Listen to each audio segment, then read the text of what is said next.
So it's been a minute. Decided to make another video today because I had a conversation with my cousin this morning, and her challenge to me was to be intentional in something that I did today for myself. And so I've been having these thoughts that I call the revelations of 40. And I realized that I am now in a place of wanting and trying to learn how to see the best in myself like I see in other people, right? So I can see like all of these great things, in my husband and the kids, and my cousins, friends, sisters, just everybody in the world. But when it's time for me to look for those things in me, all I see are my failures, my shortcomings, what I feel like I could have done better, what I should have done differently, how I could have given more time to this, or oh dang, I shouldn't have done this at this point. I shouldn't have waited to do this, and now I can't do it, or time isn't allowing me to do it, or whatever the reason. Um, but a lot of my days are long, and they're filled with wife, mom, work, Girl Scout, troop leader, like all of these different hats and all of these different duties. And I realize in moments of frustration that I don't know what I want. I didn't take time for me. I didn't try to figure out what I needed. It's like the elders, would say, you don't never see what your problem is, but you got a solution to everybody else's problem. And I find that I am really, really, really in that space. If you come to me and you say, hey, I'm having XYZ kind of issue, I can literally start to break that down, figure that out, help you come up with ideas and solutions and ways to work through that. But if I say to me, I haven't had any time for self-care, dang, I need to go get my nails done. Like, I will literally bite the acrylic off, as wretched as that is, or I will go and get the little drill situation and soak and file them off myself, because I feel like if I took, an hour, 2 hours on the day that I wanted to go and get my nails done, that meant I would miss out on something else, or something else would have to suffer.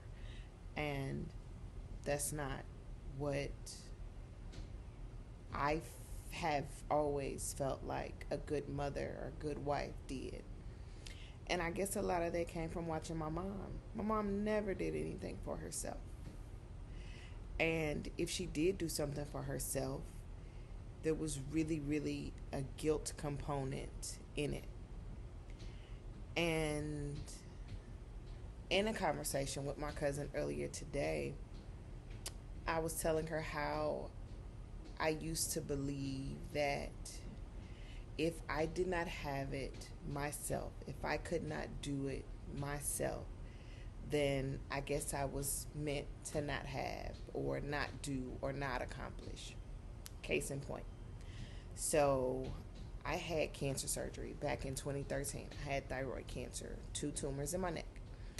And so subsequently, we had a full thyroidectomy. We removed both of the tumors, um, got all of the cancerous cells, didn't have to go through chemo or radiation, but I am on a thyroid pill every day for the rest of my life.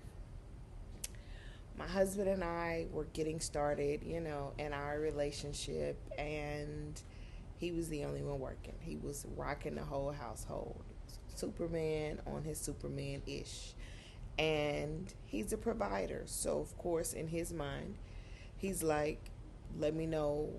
And he even says to me, let me know what needs to be paid. Let me know what we need to do. Let me know what extra, we need to handle. I got it. I got you. Don't worry about it. I hear that, but I don't hear that. So he gets paid, he takes care, of the mortgage, the bills, the car notes, the da da da da da, and puts some money over here for the kids, and takes me on a date to do this, and like he's doing that. And one day I'm like literally sitting there and I'm picking like at my nails, and he's just like, "You want to get your nails done?"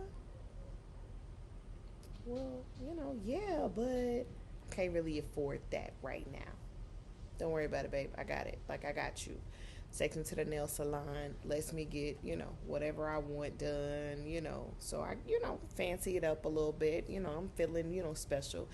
And the crazy part is until that point, mind you, I'm in my early 30s. No man had ever paid for me to get my nails done. Anytime I had ever gotten them done, it was on me, right? So this is some new ish. So he gets my nails done. It kind of becomes, a thing. He's budgeting it. He's putting it, into the finances on some, I want you to make sure you straight. Well, we get to Louisiana and um, I don't have my thyroid meds. And mind you, the copay is really like literally only like $3. But I don't have my own $3. And I feel like that's not his responsibility. That's not something that he should have to worry about. So I don't say anything, and I don't say anything, and I don't say anything. And a couple weeks, has gone by, and I feel myself, feeling a little, I can feel the difference, in my body as a whole. And so I say to him one day, "Can I borrow like $3 so that I can get my thyroid medicine?" And he's like literally looking upside my head like, "Why have you been without your medicine?" And I was just kind of like, I didn't have the money to get it. Well, if I'm getting up and I'm going to work every day, why do you need the money to get anything of your own? Why couldn't you just say, "Hey, this is what I need"? Because I don't know if you don't say. Mind blowing. Now, let's be clear. There is nothing that I need that if I ask him for, he's going to tell me no about. And I know this. So I don't know why it was so hard for me to tell him that this was a need that I had. I mean, I can only blame it on assuming or being stuck that he was going to be like, the last jackass and not really care about my health or my well-being. When the fact that when I had surgery, he was the only person to show up, it should have told me everything that I needed to know. But I'm so used to putting everybody else first and focusing on everybody else that it's hard for me to say, "Hey, I'm in the front and center. I need somebody to focus on me. I need somebody, to do for me. Or even I need to do for me." I don't know how to do that. If you ask me what my husband likes or wants, I can tell you. If you ask me what all 9 of the kids like or interested in, need, I can tell you that too. But if you ask me what I want, what I need, what I like, I ain't got nothing for you. And that's sad. Like, did I really spend the bulk of my first 40 years in life taking care of everybody but me?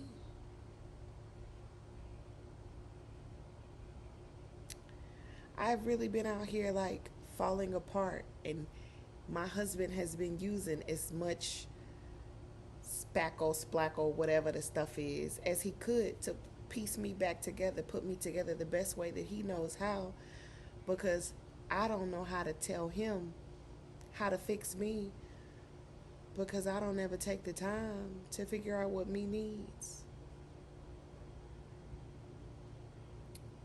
How can I be super mom and super wife for them if I'm not super me for me, if I'm not saying, okay, so for the next 3 hours, that's me time.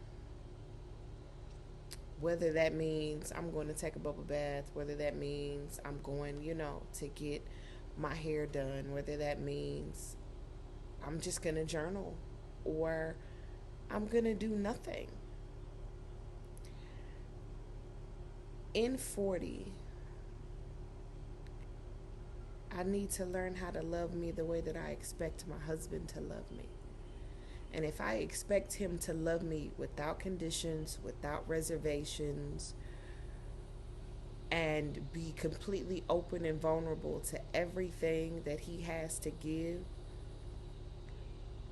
and I'm giving him that same thing in my loving him and my loving the children, how the Sam hell am I not loving me like that? How many times do we find ourselves as people first? As men, I can't speak on that. As women, as wives, as mothers, as daughters, as sisters, how many times do we find ourselves pouring in to everybody but us? So you know what? It's been a bad week for you, Karen. But girl, you are still here. You are still standing. You are pushing through. You are pushing forward. And it's not always going to be easy, and it's not always going to be fun. And no matter how strong you think you are, you cannot do it on your own. You absolutely positively have to have help. And whether that is the help and love of your husband, whether that is the help and love of your children, whether that is you talking to your therapist, whether that is you talking to your cousin, your sister, whatever. You can get through whatever it is, but nobody ever said that you had to do it alone. You can survive whatever it is that is trying to break you. Because some of the things that have already broken you, that you have already survived, you didn't know how you was going to get through that.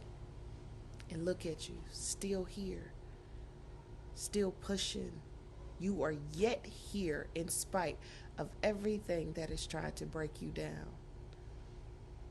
How dare you not love yourself enough to know that you have the resources to get through whatever it is?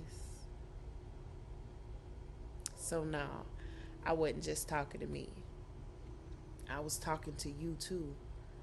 Take my name out and put your name in.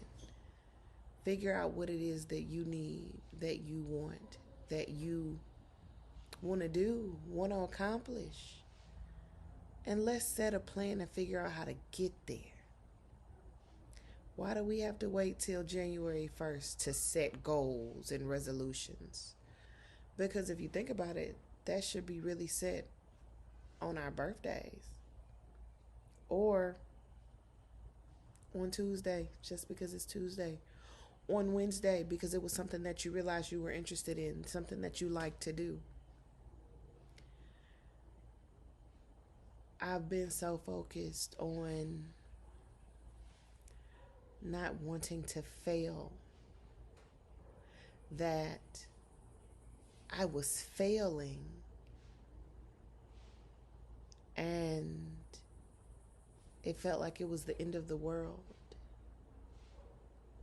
Instead of realizing that I may be failing at this, but I'm still succeeding at all of these other things. And maybe this thing that I feel like I'm failing at, maybe that's not my thing anymore. So maybe this job or this position that I feel like I'm not growing in, that I'm stagnant in, that I'm not successful in, maybe my time has ended in whatever that thing is. But the one thing that I have realized is, the one thing that I have not failed at is being a mother, being a wife. Those are things that didn't come with handbooks. So those are always going to be things that are some trial and error. This works for Jaden, but it doesn't work for Sydney. This works for Damaka, but it doesn't work for me. This works for my sons, but doesn't work for my daughters. Because let me tell something to you. This youngest child of mine, don't nothing work for her. Everything is a failure. She tests my mettle, my fortitude, and my patience on a daily basis. But we both still here. And every day that I feel like I fail, she still gets up the next day and it's a brand new day. And she has a brand new set of love for me and a brand new snaggletooth smile and a brand new set of belief and faith in me. How dare I not have that in myself? How dare you not have that in yourself? So, what is your revelation for today? What is your thing that you want to do, that you want to improve upon? What is your thing that you need to be a better you? But what is that thing that you need to stop doing so people can't take advantage of?